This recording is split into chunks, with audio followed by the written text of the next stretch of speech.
ब्रह्मांड में जितनी भी चीजें मौजूद हैं, उनका अंत होना निश्चित है। लेकिन क्या यह नियम खुद ब्रह्मांड के ऊपर भी लागू होता है? क्या एक समय ऐसा भी आएगा जब हमारे ब्रह्मांड का भी अंत होगा और इसमें मौजूद हर चीज गायब हो जाएगी? इस सवाल का उत्तर देना बहुत ही मुश्किल है। हमारा ब्रह्मांड इतना विशाल और मिस्टीरियस है कि इसके बारे में सब कुछ सही सही प्रिडिक्ट करना ऑलमोस्ट इम्पॉसिबल है। लेकिन इसके बावजूद वैज्ञानिकों ने अपनी करंट अंडरस्टैंडिंग के हिसाब से कुछ ऐसे तरीके थ्योराइज किए हैं जिनके जरिए हमारा ब्रह्मांड खत्म हो सकता है। ब्रह्मांड के खत्म होने का ये मतलब बिल्कुल नहीं है कि इसमें मौजूद हर चीज पूरी तरह से खत्म हो जाएगी। जैसा कि आपने अपनी जूनियर फिजिक्स क्लासेस में पढ़ा होगा कि energy can never be created nor destroyed, it can only be transformed from one form to the another. इसका मतलब यह है कि एनर्जी को न क्रिएट किया जा सकता है और न ही डिस्ट्रॉय। यह सिर्फ एक फॉर्म से दूसरे फॉर्म में ट्रांसफॉर्म की जा सकती है।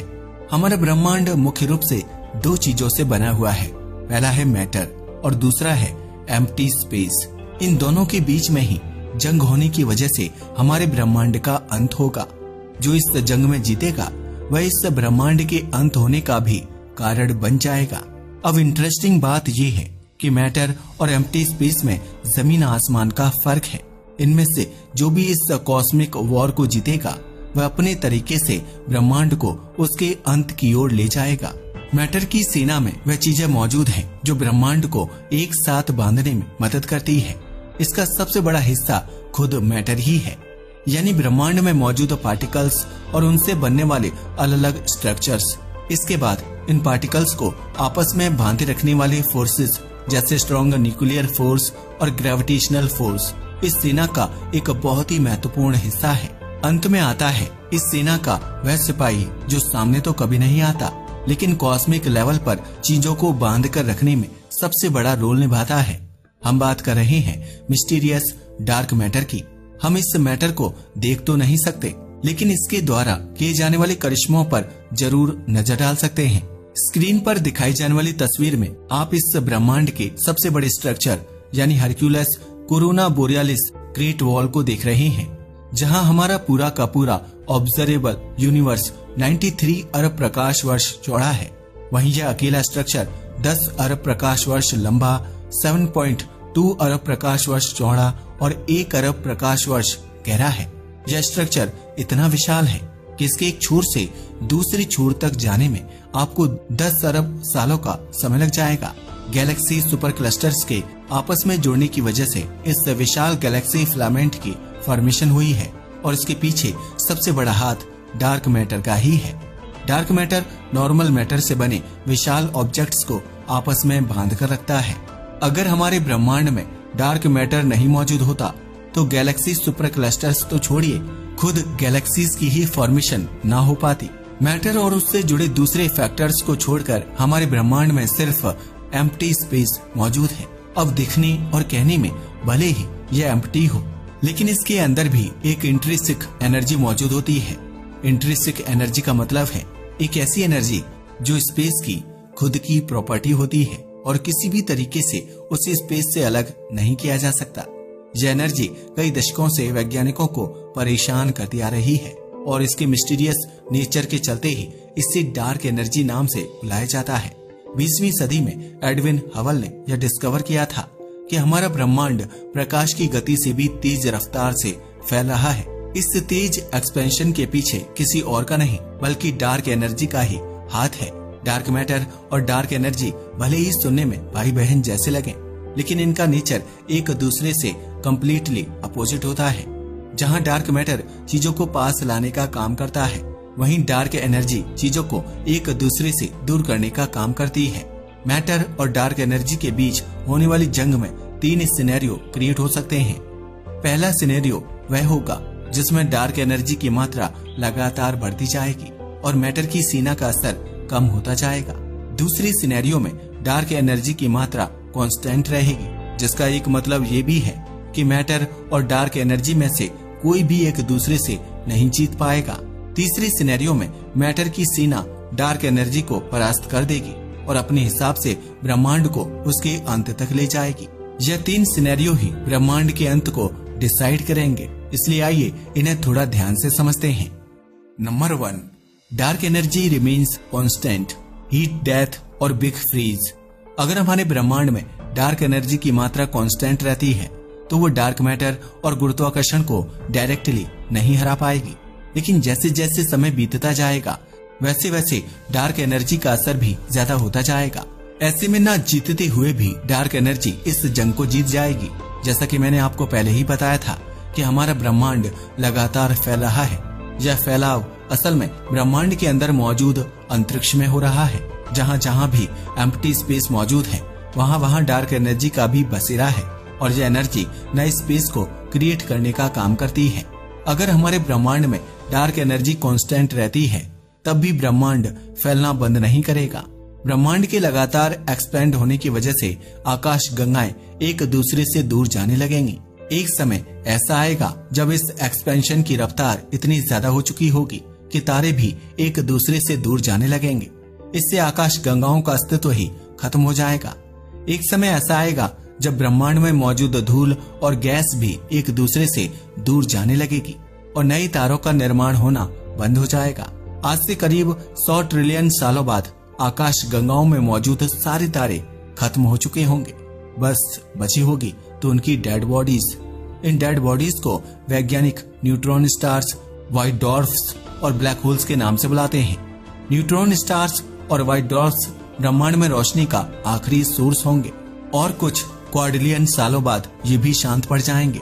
लेकिन डार्क एनर्जी अभी भी शांत नहीं हुई होगी। यह ब्रह्मांड में मौजूद हर एक पार्टिकल के बीच इतना एम्प्टी स्पेस क्रिएट कर देगी कि मानो उस पार्टिकल का खुद का एक यूनिवर्स हो।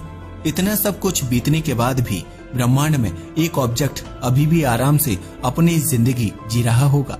हम बात कर रहे हैं ब्लैक होल्स की। ब्लैक होल्स को खत्म होने में करीब 1 गूगल ईयर का समय लगेगा।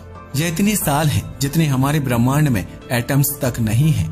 जब हमारे ब्रह्मांड का आखिरी ब्लैक होल डार्क एनर्जी की वजह से खत्म होगा तब इस यूनिवर्स का फाइनल अंत हो जाएगा। ब्रह्मांड अभी भी मौजूद होगा लेकिन उसके अंदर एम्प्टी स्पेस के अलावा और कुछ भी नहीं होगा। ब्रह्मांड से हीट का नामो निशान मिट चुका होगा और चारों तरफ सिर्फ अंधकार ही अंधकार होगा। ब्रह्मांड के खत्म होने के सिनेरियो को हीट, डेथ या बिग फ्रीज के नाम से बुलाया जाता है।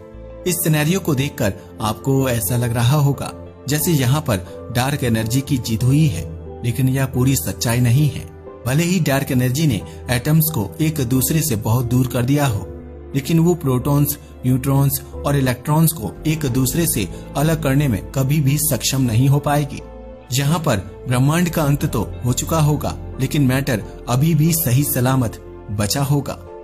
Number 2, increasing dark energy, the big rip. पहले सिनेरियो में हमने यह देखा कि डार्क एनर्जी के कांस्टेंट रहने पर हमारे ब्रह्मांड का अंत किस तरह से होगा। लेकिन क्या हो अगर डार्क एनर्जी लगातार बढ़ती ही चली जाए, जैसा कि हमारे करंट यूनिवर्स में हो रहा है। ऐसे में ब्रह्मांड के मरने की प्रक्रिया बहुत तेजी से होगी और चीजों के बीच का एम्प्टी स्पेस एक्सपोनेंशियली बढ़ने लगेगा। सबसे पहले आकाश गंगाएं एक दूसरे से दूर जाना शुरू हो जाएंगी। हमारी मिल्की वे गैलेक्सी लोकल ग्रुप नाम के एक गैलेक्सी ग्रुप में मौजूद है जो खाली स्पेस बढ़ने की वजह से बिखरने लगेगा। इसमें मौजूद 3 सबसे विशाल गैलेक्सीज एंड्रोमेडा, मिल्की वे और ट्राइएंगुलम एक दूसरे से दूर जाने लगेंगी। यह सिर्फ लोकल ग्रुप के साथ ही नहीं बल्कि ब्रह्मांड में मौजूद हर एक गैलेक्सी ग्रुप के साथ होगा। गैलेक्सीज के बिखर जाने के बाद डार्क एनर्जी अपना असर तारों के बीच मौजूद स्पेस में दिखाना शुरू कर देगी। ब्रह्मांड की हर एक गैलेक्सी में मौजूद हर एक तारा अंतरिक्ष में बिखरने लगेगा और पूरी की पूरी आकाश गंगाएं ही नष्ट हो जाएंगे। अगर हम इंसान पृथ्वी पर सही सलामत बचे रहे तो हमें रात का आसमान धीरे धीरे सुनसान होता हुआ दिखाई देने लगेगा। सभी तारे लाल रंग के प्रकाश को छोड़ने के बाद अचानक से आसमान से गायब हो जाएंगे और इसके बाद ह्यूमंस रात में तारों को कभी भी नहीं देख पाएंगे। दरअसल जब भी कोई चीज हमसे दूर जाती है तो वह लाल रंग के प्रकाश को छोड़ती है। इस फिनोमिना को फिजिक्स में डॉपलर इफेक्ट कहकर बुलाया जाता है।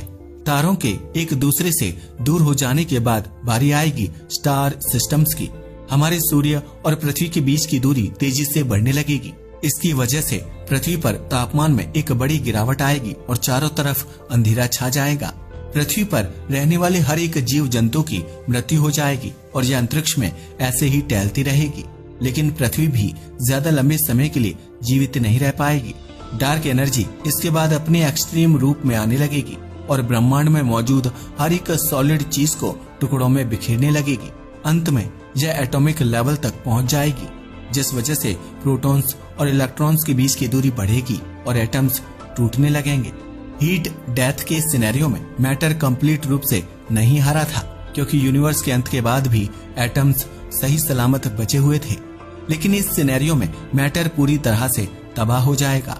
प्रोटॉन्स और इलेक्ट्रॉन्स के अलग हो जाने के बाद ब्रह्मांड बस कुछ ही सेकंड्स के लिए जिंदा रह पाएगा। इस सिनेरियो में भी ब्लैक होल्स अंत तक बचे रहेंगे, हालांकि इनका साइज एक एटम के साइज से भी कई सेप्टिलियन गुना कम होगा।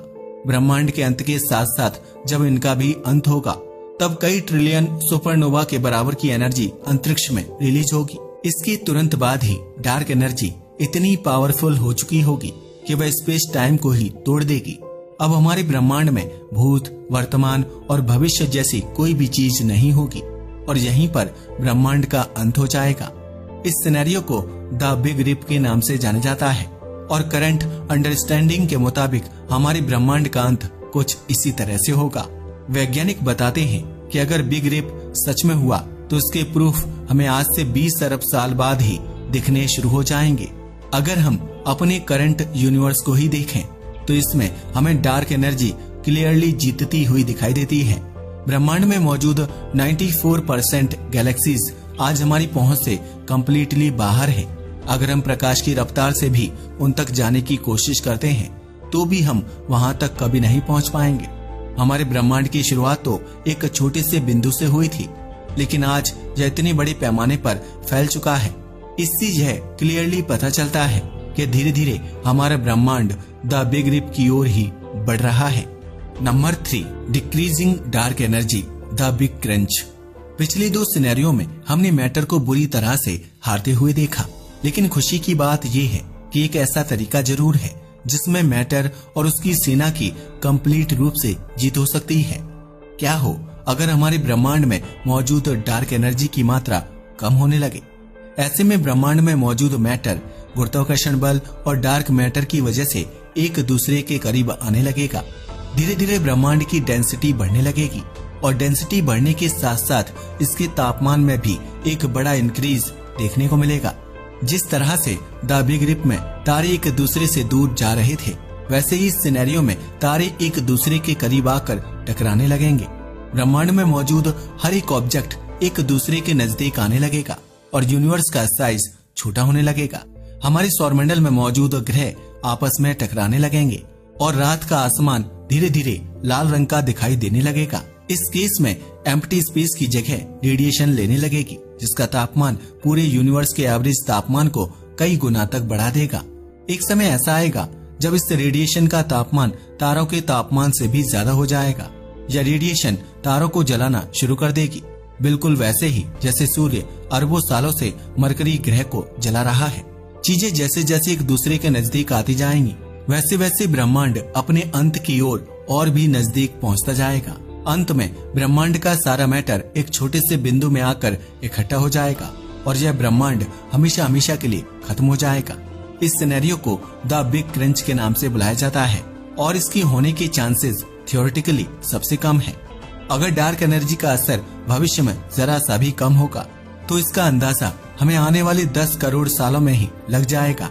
कई वैज्ञानिक मानते हैं कि बिग क्रंच के बाद फिर से एक नए यूनिवर्स की शुरुआत होगी। पिछली सिनेरियो में बनी सिंगुलैरिटी एक बार फिर से फैलना शुरू होगी और एक विशालकाय ब्रह्मांड का रूप ले लेगी। इस थ्योरी को द बिग बाउंस थ्योरी के नाम से जाना जाता है, लेकिन इसका कोई भी पुख्ता प्रमाण आज तक वैज्ञानिकों को नहीं मिल पाया है। हमारे ब्रह्मांड की शुरुआत आज से 13.8 अरब साल पहले हुई थी और इसका अंत होने में कितना समय बचा है यह किसी को नहीं पता। हालांकि हम यह जरूर जानते हैं कि वर्स्ट केस में भी हमारा ब्रह्मांड अगले 100 मिलियन सालों तक तो जिंदा रहने ही वाला है। वैसे आपको क्या लगता है कि हमारा ब्रह्मांड भविष्य में कभी खत्म होगा या नहीं? हमें नीचे कमेंट करके जरूर बताइएगा। आज की इस वीडियो के लिए बस इतना ही। वीडियो पसंद आया हो तो इसे लाइक और शेयर करें। धन्यवाद।